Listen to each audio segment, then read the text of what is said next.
sensory experiences, my own personal experience, and what I have learned from other people as I explore the world of synesthesia. It's a form of neurodiversity that is really central to my experience, and so I talk about it quite a lot. And I have a handful of questions that I'm excited to share with you based on my own experience and lots of conversations with other synesthetes. Um, so, some of you may have synesthesia, some of you may be hearing of this for the first time, and I'm just excited to share all of the information I've gathered along the way. I have a handful of the most frequently asked questions about synesthesia. I'm going to unpack that a little bit this morning.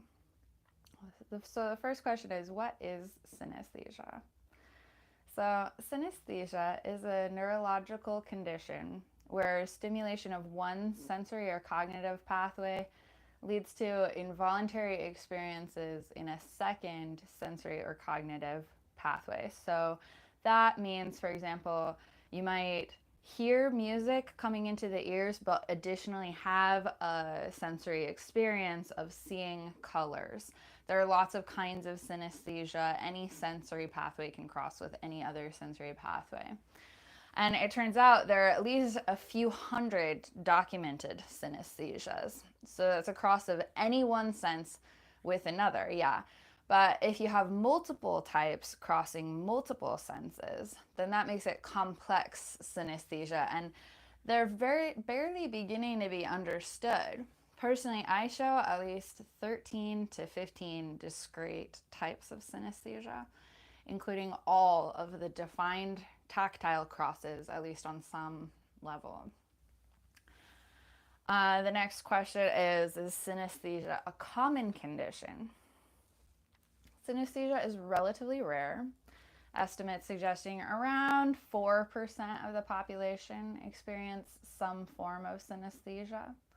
I've talked with a lot of synesthetes that have up to 10, and I've spoken with one person who shows 30 different forms of synesthesia. Honestly, so many of us didn't know what it was that we were experiencing until much later in life. I believe that it's much more common than is currently estimated. People who do hypnotic or trance work, who are really like interfacing with the deep subconscious or spiritual experiences that people are going through, will tend to guess a population density that's much higher than the scientific community is currently trying to measure. And I think that's because the 4% number is based on people who are more easily identified types, and that have a strength of presentation that like hits that clinical level where it's easier to measure. But it turns out tons of us have subclinical or really subtle variations in our synesthetic experiences. And you can call those people synesthetes. When did researchers first identify synesthesia? The term synesthesia was coined in the 19th century, but reports of unusual sensory experiences date back much earlier. Scientific interest in synesthesia has grown over the past few decades, and there are now a dozen or so substantial websites, Facebook communities dedicated to connecting synesthetes, which is super cool. But so much of what we report of our experience is actually not reflected in currently available scientific research. In fact, a lot of what people describe of their own synesthesia experiences now sound a lot more like earlier accounts of shaman, poets, saints, mystics documenting their own wildly varied experience. And so to me, it's very credible that this pattern of synesthesia, or what we're currently terming synesthesia, is actually a significant part of the mystical experience that's been showing up for all of humankind. How do you know if you have synesthesia? If you are consistently experiencing involuntary sensory associations, such as seeing colors with specific letters or numbers, you may have synesthesia. A professional evaluation can provide a more accurate diagnosis of some of the high profile types described. But there's really no test that can conclusively rule out synesthesia. So it comes down to a subjective self evaluation most of the time. Again, there are like over 200 different possible forms, and they're expressed completely uniquely in every individual, and they may overlap and even refract against each other. Personally, I look out for some of that quirky ass eye contact as the first clue, because will show what we're paying attention to on a subconscious level through how our eye movement is flicking around and scanning for relevant information in space. Can synesthesia be acquired or learned? This is a super interesting question. Synesthesia is typically a lifelong condition, and it's not learned or acquired. It is believed to have a strong genetic component. However, since most of us grow up repressing the sensations, or at best failing to assign appropriate meaning to them, it's very common for people in their 30s or up to suddenly realize that the way they perceive one or more, maybe several senses, is dissimilar to what other people are experiencing at all. In these cases, of course, people suddenly have access to a whole new panel of behavioral options, which might include using the information encoded in their sensory experiences in a whole new way, which I think fully qualifies as ESP, basically superpowers. This is literally extrasensory perception compared to the general population. Are there different types of synesthesia? Yes, there are many types of synesthesia. Some common forms include grapheme color synesthesia. That's associating numbers or letters with colors. That tends to be stable over a lifetime. Sound color synesthesia, so associating sounds with colors, where you'll have a kind of parallel visual experience as the auditory information comes in. Other forms can get really out there. I work with people, more people that I realize, as I work with more people, I realize that synesthesia is a hidden component of most neurodiverse conditions. People with ADHD or autism may eventually realize part of their distraction is caused by sounds or visuals that others are not aware of. High sensitive personalities whose sensitivity is activated by tactile responses, refracting auditory information, interpersonal information getting hijacked by non-relevant sensory information. I've come to believe that all these categories of neurodiversity are helpful entry points, but inside of real neurodiversity, there's sort of a melange where all these labels become a lot less relevant.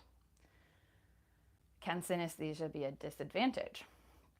While synesthesia is generally considered a neutral or positive trait, individuals may find it distracting in certain situations. However, many people with synesthesia view their experience as unique and enriching, that is, when they're out on their own. Interviewing synesthetes, I hear a lot of people reporting that it can be really isolating to be getting all this information that's just not available for other people. We may have reactions to stimulus that don't make sense to those around us, and it can straight up be very lonely if you don't know how to find your tribe. Is there a cure for synesthesia? Synesthesia is not considered a disorder that requires a cure. For most individuals, it's a lifelong and harmless condition. Some synesthetic experiences are extremely enjoyable, so no, we don't need a cure. But we may need assistance organizing our lives with the understanding of our traits and extra support coping with some aspects. Learning emotional skills and getting proficient at self regulation may be more challenging, but it's really key. Can synesthesia change over time? Synesthetic associations tend to be stable over time, but individual experiences of them can vary and develop over the passage of your life. People notice changes or fluctuations in their synesthetic perceptions, but the neurological experiences often show up as lifelong associations. Like one woman I was chatting with who reported that she experiences basically a deep structure underlying that ties the concept archetypes of purple, October, Thursday, and the number 10 all together.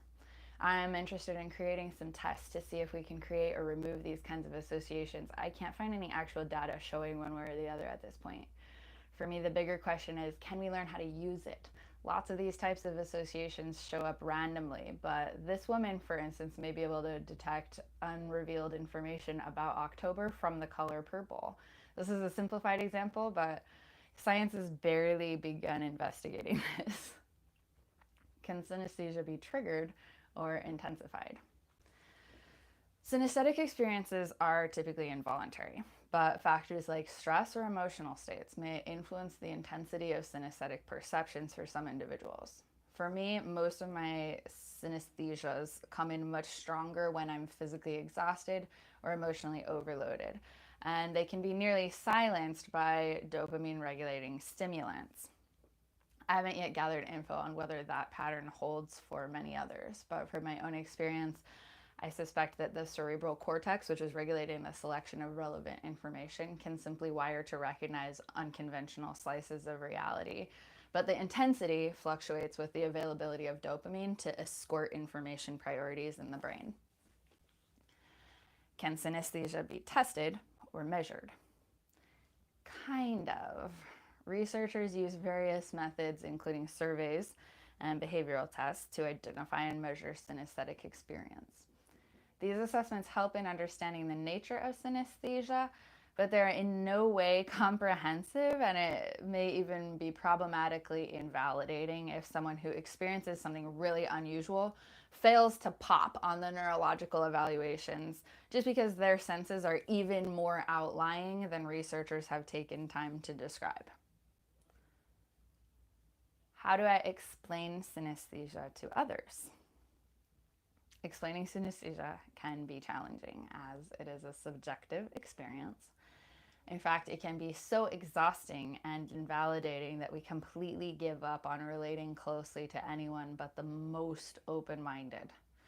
Comparing it to a blending of the senses or describing the consistent associations you perceive can help others understand, kind of. But realistically, you have to develop a certain emotional toughness to handle the micro-rejection sensation created when the people around you literally cannot understand. But you'll find your way through. You already found your way here.